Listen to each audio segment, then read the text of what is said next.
નમસ્કાર મિત્રો, ગુજરાતી વાર્તા સાંભળવા આવ્યા છો. ચાલો વાર્તાની શરૂઆત કરી. રુદ્ર કાકા સાહેબના ગોડાઉનમાં પહોંચ્યો, જ્યાં કાકા સાહેબ એક ખુરશીમાં બેસેલા હતા.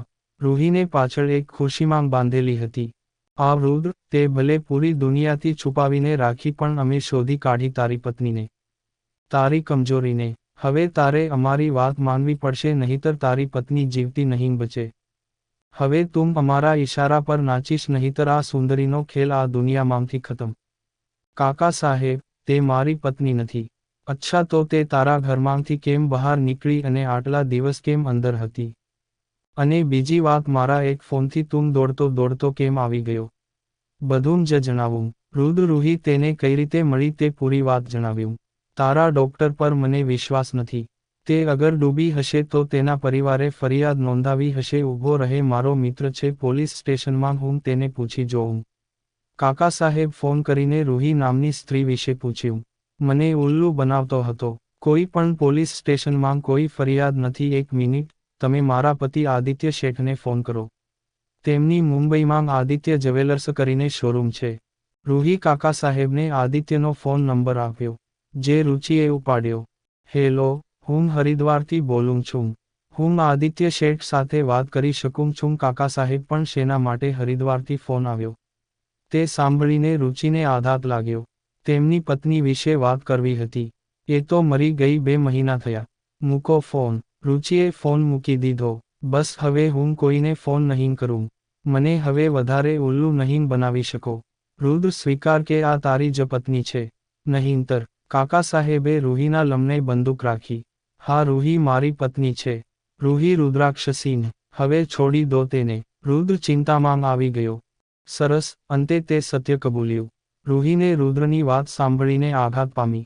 રુદ્રએ રૂહીને અહીંથી છોડાવીને લઈ જવાનું નક્કી કર્યું. તેણે કાકા સાહેબને વાતોમાં વ્યસ્ત રાખીને ત્યાં એક ટેબલ પર પડેલી ગન લઈ લીધી. પછી તેણે કાકા સાહેબના હાથ પર લાત મારીને તેમની ગન પાડી દીધી અને તેમના લમને રુદ્ર ગન મૂકી દીધી. ખબરદાર, રૂહીને છોડી દો, નહીંતર તમારા બોસ આજે બચશે નહીં. તે લોકોએ રૂહીને છોડી દીધી. રુદ્રએ કાકા સાહેબને ધક્કો મારીને પાડી દીધા. તેમને ત્યાં બંધ કરીને રૂહીને લઈને નીકળી ગયો. રુદ્ર, હું તારી રૂહીને કે તેના પરિવારને કોઈને નહીં છોડું. તે બધાને દર્દનાક મોત મળશે. કાકા સાહેબ. રૂહી ખૂબ જ ડરેલી હતી. રુદ્ર તેને પોતાના ઘરે લઈને ગયો. હરિરામકાકા રૂહીને જોઈને આશ્ચર્ય પામ્યા. રૂહી, જે અહીં ફરીથી પગ નહીં મૂકવાનો નિશ્ચય કરી ચૂકી હતી, તેણે નાછૂટકે અંદર પગ મૂક્યો. રુદ્રએ હરિરામકાકાને બધી વાત કહી. બેટા, તું આરામ કર. કાલે વાત કરીશું.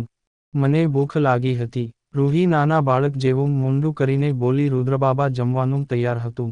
તમે ફ્રેશ થઈને આવો, જમી લઈએ. કાકા રસોડા જતા રહ્યા. રુદ્ર, મને કપડાં જોઈતા હતા બીજા, આ તો ખરાબ થઈ ગયા. રૂહી, મારા ઘરમાં કોઈ સ્ત્રી નથી. તમે ઈચ્છો તો મારો કુર્તો પાયજામો લઈ લો અત્યારે, કાલે હું નવા કપડાં લઈ આવીશ. રૂહી નાહીને ફ્રેશ થઈને રુદ્રના કુર્તા પાયજામામાં આવી.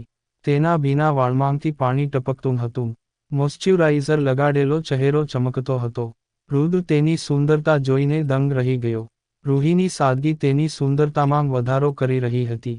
જમી લઈશું? રૂહીએ રુદ્રને તંદ્રામાંથી જગાડ્યો. હા ચલો. રૂહી અને રુદ્રએ જમી લીધું. રૂહી આદિત્યના ફોન પરથી કોઈ સ્ત્રી દ્વારા કાકા સાહેબને મળેલા જવાબથી આઘાતમાં હતી. તેણે પોતે એકવાર આદિત્ય સાથે વાત કરવાનું નક્કી કર્યું.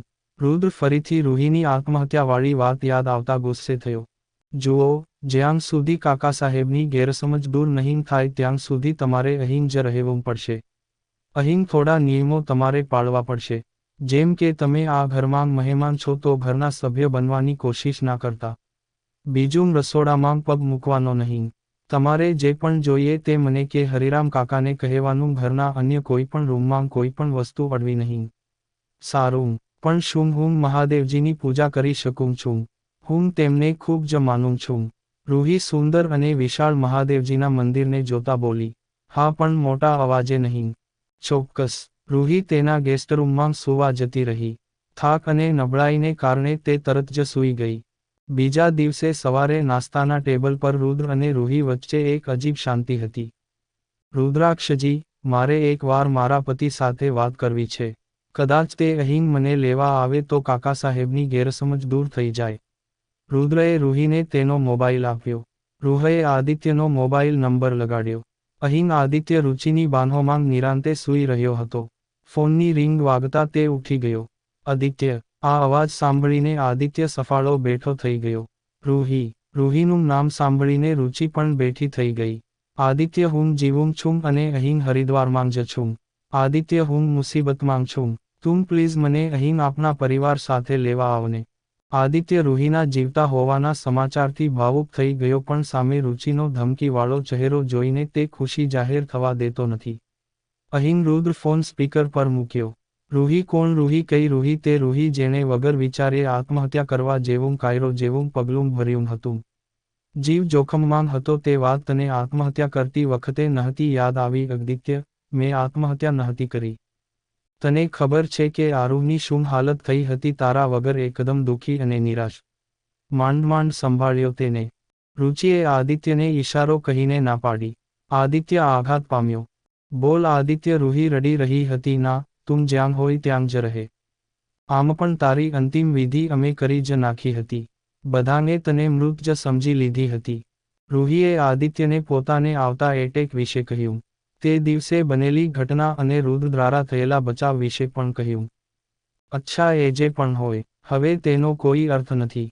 આમ પણ તે મને આ એટેકવાળી વાત તો ક્યારેય નથી કરી. હા, અગર તમને મારી વાતનો વિશ્વાસ ના હોય તો તમે આપના નોકરાણીને પૂછી શકો છો. રૂહી, સાંભળ, આમ પણ હવે કોઈ ફાયદો નથી તારા પાછા આવવાનો, કેમ કે હું મારી નાનપણની દોસ્ત રુચિ સાથે લગ્ન કરીશ. અને આરુહ, તેનું શું? રૂહી આદિત્યના બીજા લગ્નની વાત સાંભળીને દુઃખી થઈ ગઈ. તે હવે ઠીક ગયો. તેણે એ સત્ય સ્વીકારી લીધું કે હવે તેની મમ્મી આ દુનિયામાં નથી. તે પણ તને નફરત કરે કેમ કે તેને પણ લાગ્યું કે તે આત્મહત્યા કરી હતી. તે આવતા અઠવાડિયે બોર્ડિંગ સ્કૂલ જતો રહેશે. મારી એક વોર્નિંગ સાંભળી લે. હવે અમારી શાંત જિંદગીમાં પાછી આવવાની કોશિશ ના કરતી. અને આરુહને મળવાની કે તેની સાથે વાત કરવાની કોશિશ ના કરતી. હવે તું જ્યાં હોય હવે એ જ તારી કિસ્મત રહેશે. Good bye. આદિત્યએ ફોન મૂકી દીધો. રુદ્ર પણ આદિત્યની વાત સાંભળીને આઘાત પામ્યો.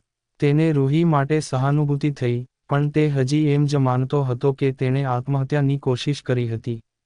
રુદ્રાક્ષજી, શું હું મારા મમ્મી પપ્પાને ફોન કરી શકું? તે જરૂર મને લેવા આવશે. ના, બિલકુલ નહીં. તમે કાકા સાહેબની વાત ના સાંભળી. તમારો અને તમારા પરિવારનો જીવ જોખમમાં છે. અગર તે અહીં આવશે તો કાકા સાહેબ તેમને પણ નુકસાન પહોંચાડશે. રૂહી નિરાશ થઈ ગઈ. રુદ્રજી, ચિંતા ના કરો. હવે મારે મુંબઈ પાછું નથી જવું. તમારા કાકા સાહેબની ગેરસમજ દૂર થશે પછી હું મારી રીતે મારા પગ પર ઊભી થઈને મારું જીવન વિતાવીશ. ડોન્ટ વરી, તમે અહીં રહી શકશો અને અત્યારે હું પહેલું કામ તમારા માટે કપડાં લેવાનું કરીશ. રૂહીના આત્મવિશ્વાસથી રુદ્ર આશ્ચર્ય પામે છે. રૂહી હવે રડી નથી રહી. તે એક આત્મવિશ્વાસ સાથે ઊભી હતી. શું કાકા સાહેબ રૂહીની સત્ય હકીકત જાણી શકશે? કેવો હશે રુદ્ર અને રૂહીનો સફર જાણવા વાંચતા રહો.